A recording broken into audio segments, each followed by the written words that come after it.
नमस्कार दोस्तों आज हम बात करने वाले हैं समास।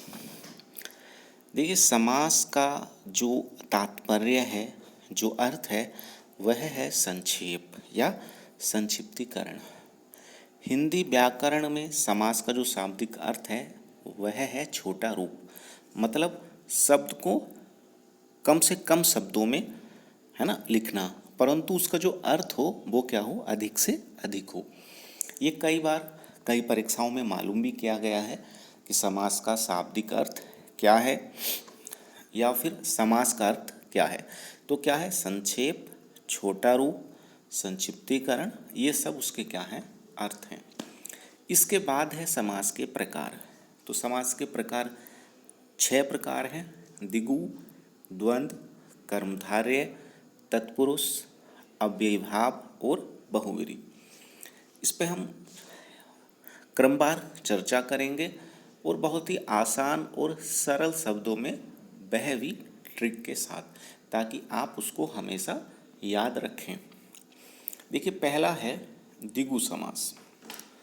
तो द्विगु, अगर आप इसका अर्थ देख लें कि दुगु के द्विगु, तो द्विगु का मतलब अगर आप देख लें कि दो, है ना, एक गणित की भाषा में जो 2 है, ठीक है, तो इसी को हम इसी तरह से याद रखेंगे कि जो द्विगु है उसका मतलब क्या है, एक ऐसा लग रहा है कि भाई यहाँ 2 है ना, और 2 कैसा शब्द है, एक संख्यावाचक। तो द्विगु समास का जो पहला पद होगा या जो पूर्व पद होगा, है ना, वो क्या होगा, संख्यावाची होगा। और जो मुख्यतः संख्याएं होंगी वो 1 से 9 तक की ही संख्याएं होंगी, या फिर 100 मतलब 10 का जो है वो गुणज होगा। तो ये ध्यान रखना है। द्विगु समास बहुत ही सरल और आसान है, कहीं कभी भी कोई दिक्कत नहीं हुआ करती है। बस याद इतना रखना है कि पहला पद संख्यावाची होगा और जो भी संख्याएं मुख्यतः होंगी वह संख्याएं कैसी होंगी, 1 से 9 तक होंगी, और या फिर 10 का गुणज होंगी। आप ऐसा भी कह सकते हैं, जो द्विगु समास है उसमें संख्याओं का समाहार होगा, मतलब उसमें संख्याएं जुड़ी होंगी।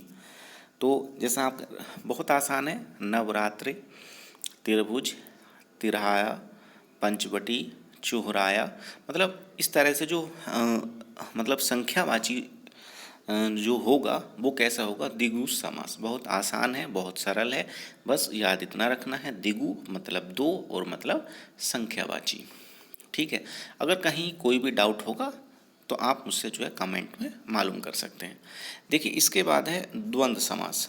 देखिए इसको आप द्वंद्व को इस तरह से याद रख सकते हैं कि द्वंद्व, है ना, कभी आपने देख रखा हो कि भाई जब कभी महाभारत या रामायण या पूर्व में एक, या कभी बच्चे भी लड़ाई करते हैं कि ठीक है मैं आप तेरे से नहीं कर रहा हूँ लड़ाई, है ना, तू मेरे बराबर का नहीं है। मतलब द्वंद्व का मतलब क्या है कि बराबर, है ना। ये आपको याद ऐसा रखेंगे कि द्वंद्व मतलब युद्ध, और युद्ध में क्या होगी, लड़ाई बराबर वालों की होगी, अर्थात दोनों पद कैसे होंगे, वो प्रधान होंगे, है ना। दोनों पद कैसे होंगे, प्रधान होंगे। तो द्वंद्व का मतलब ये है, जैसे कुछ भी ले सकते हैं, माता पिता, मतलब एक समान अर्थ यहाँ रख रहे हैं। और जब आप इसका समास का विग्रह करेंगे तो एक ऐसे शब्द निकल कर आएंगे जैसे और, या, आदि, या फिर इसके बीच में क्या होगा, योजक चिन्ह है।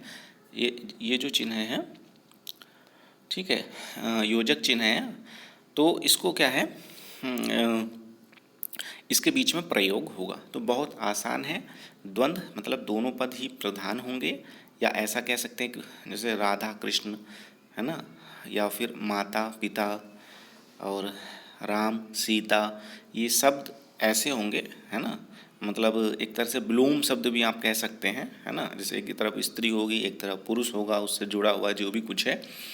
तो ध्यान हमें ये रखना है, इसके लिए जो ट्रिक है कि दोनों पद समान होंगे, और बीच में जब हम समास विग्रह उसका करेंगे तो क्या होगा, और, या, आदि अथवा शब्द जो है हमें वहाँ देखने को मिले होंगे, या उनमें जो है कि योजक चिन्ह का जो है प्रयोग होगा। तो बहुत आसान है द्वंद्व समास। देखिए इसके बाद है बहुब्रीहि। देखिए बहुब्रीहि समास क्या है, बहुब्रीहि आप ध्यान रख लेंगे कि बहु जो है, इसकी जो ट्रिक है कि बहु बड़ी हो या छोटी हो, चलेगी किसकी? सास की। मतलब एक तीसरा अर्थ, एक तीसरा व्यक्ति आया।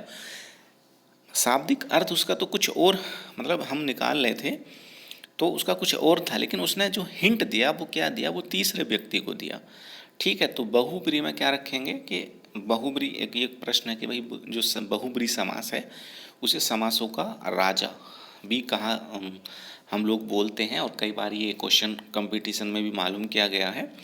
ठीक है, और इसमें हमें विशेष बात ये रखनी है कि इसमें कोई भी पद प्रधान नहीं होगा। मैंने बताया ना कि जब इसका हम अर्थ निकालेंगे तो वो कहीं तीसरे की तरफ इशारा करेगा।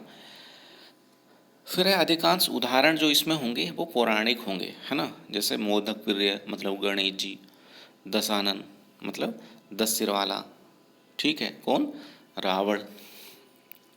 तो हमें इसमें क्या ध्यान रखना है कि कोई भी पद जो है इसमें प्रधान नहीं होगा, और जो पद होंगे उसका जो अर्थ होगा वो कहीं तीसरे की तरफ हिंट देगा। ठीक है, और अधिकांशतः जो उदाहरण है इसके वो पौराणिक हैं, या भगवान या ईश्वर या अल्लाह के नाम पर हैं। ठीक है, और बहुब्री समास का जब आप विग्रह करेंगे तो जिन शब्दों का भी प्रयोग होगा वो तीसरे शब्द की ओर प्रयोग करेंगे। जैसे महावीर मतलब ऐसा वीर जो महान है, मतलब हनुमान जी। चक्रपाणी, दिनेश, ये जितने भी आप कोई भी देख सकते हैं, जैसे पीताम्बर था, ठीक है, जो पीला वस्त्र धारण करता हो, ऐसे जितने भी शब्द हैं तो वो तीसरे अर्थ की तरफ इशारा कर रहे हैं, तो वो क्या होगा? बहुब्रीहि समास होगा। फिर है अव्ययी भाव समास। देखिए बहुत आसान है। पहला पद इसका क्या होगा? अव्ययी होगा। मतलब ऐसे शब्द अव्ययी शब्द कहलाएंगे, जैसे यथा, प्रति, बे, हर, वर, आवत, अनु, है ना, आ, यथा, कुछ इस तरह के जो भी शब्द हैं वो अव्ययी शब्द होंगे। और अव्ययी शब्द अगर मैं कहूँ तो एक ऐसे जो संपूर्ण की तरफ इशारा करते हैं, जैसे महा, महा है ना, एक महीना। वो फिर है प्रति, मैंने उसमें लगाया तो वो प्रति महा। ठीक है, तो अब ये समास में ज़्यादातर आप यही देख लेंगे, ये शब्द आप अगर याद भी रख लेंगे कि यथा, प्रति, बे, हर, भर, आवत, आ, अनु, ये सारे शब्द क्या हैं? अव्ययी हैं, और ये आपको पहले ही उसको जो है लगे मिलेंगे। और इसमें शब्दों की पुनरावृत्ति भी क्या होगी? होगी। मतलब ऐसा घर घर, जैसे घर घर आप देख रहे हैं तो इसमें कौन सा होगा? अव्ययी समास होगा। तो जो जिसका पहला पद कैसा ही होगा? अव्ययी होगा, वो अव्ययी समास कहलाएगा। और जहाँ एक शब्द की पुनरावृत्ति होगी, ठीक है, और दोनों शब्द कैसे होंगे? अव्ययी की ओर तरह होंगे, तो वहाँ अव्ययी समास होगा। इसके बाद है कर्मधारय समास। मतलब कर्मधारय समास, जहाँ पे कर्म जो है वो क्या हो? मतलब एक विशेष हो, है ना। कर्मधारय मतलब कर्म को धारण करने वाला। इसकी ये ट्रिक है याद करने की। तो इसमें जो पहला पद होगा वो कैसा होगा? विशेषण। और दूसरा पद जो होगा वो होगा विशेष्य। मतलब जो पहला पद विशेषण और दूसरा पद विशेष्य होगा। ठीक, अब जैसे इन जिन वाक्यों में क्रम से, और इस समास की जो पहचान है ये है कि जो के समास, है ना, के समान, या इस तरह से। जैसे एक आप देख लें कि पहला पद विशेषण होगा और दूसरे की तुलना होगी। सबसे जो मेन पॉइंट इसका है कि दूसरे पद की तुलना होगी। मतलब चरण कमल, तो चरण जो है यहाँ पे क्या है?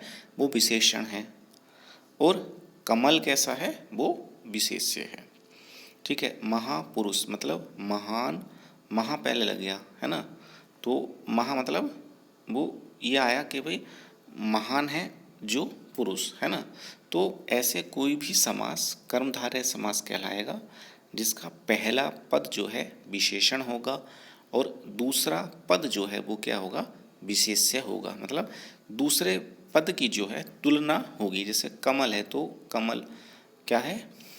चरण, है ना भाई, कि जो उसके चरण हैं वो कैसे हैं? कमल जैसे हैं। जो पुरुष है वो कैसा है? वो महान है ना। मणि जो है कैसी है? लाल है। ठीक है, तो ऐसे जो है कर्मधारय समास इनमें होगा। धन्यवाद।